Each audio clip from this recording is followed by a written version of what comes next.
Imagine చేయి మిత్ర, ఒక సర్క్యూట్లో మల్టిపుల్ వోల్టేజ్ సోర్సెస్ ప్యారల్గా కనెక్ట్ అయి ఉన్నాయి. ఒక సోర్స్ 12 వోల్ట్స్ ఉంటుంది, ఇంకొక సోర్స్ 6 వోల్ట్స్ ఉంటుంది, మరొకటి 24 వోల్ట్స్ పుష్ చేస్తుంది. సర్క్యూట్ లోపల కంప్లీట్ కన్ఫ్యూజన్ క్రియేట్ అవుతుంది. అప్పుడు మెయిన్ క్వశ్చన్ ఏంటి, ఆ కామన్ నోడ్ దగ్గర ఫైనల్ వోల్టేజ్ ఎంత ఉంటుంది? ఎగ్జాక్ట్లీ అక్కడే ఎంట్రీ ఇస్తుంది మిల్లిమన్ థీరం. కాంప్లెక్స్ ప్యారలల్ సర్క్యూట్స్ని సూపర్ ఈజీగా సింప్లిఫై చేయడానికి ఇంజనీర్స్ యూజ్ చేసే పవర్ఫుల్ మెథడ్ ఇది. నార్మల్గా మనం ప్రతి బ్రాంచ్ని సెపరేట్గా సాల్వ్ చేయాలి, కానీ మిల్లిమన్ థీరం వచ్చాక అన్ని సోర్సెస్ని కంబైన్ చేసి సింగిల్ ఈక్వివలెంట్ వోల్టేజ్గా మార్చేస్తాం. సింపుల్ లాజిక్ ఏంటంటే, ఏ సోర్స్కి రెసిస్టెన్స్ తక్కువ ఉంటుందో దాని ఇన్ఫ్లుయెన్స్ ఎక్కువ ఉంటుంది, అంటే కండక్టెన్స్ బేస్డ్ వెయిటేజ్ జరుగుతుంది.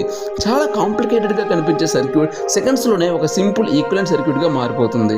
రియల్ వరల్డ్లో కూడా parallel power systems, electrical networks, control circuits చాలా ప్లేసెస్లో ఇంజనీర్స్ ఈ కాన్సెప్ట్నే యూజ్ చేస్తారు. డిఫరెంట్ వోల్టేజెస్, డిఫరెంట్ స్ట్రెంత్స్, కానీ ఫైనల్గా ఒక బ్యాలెన్స్డ్ ఆన్సర్.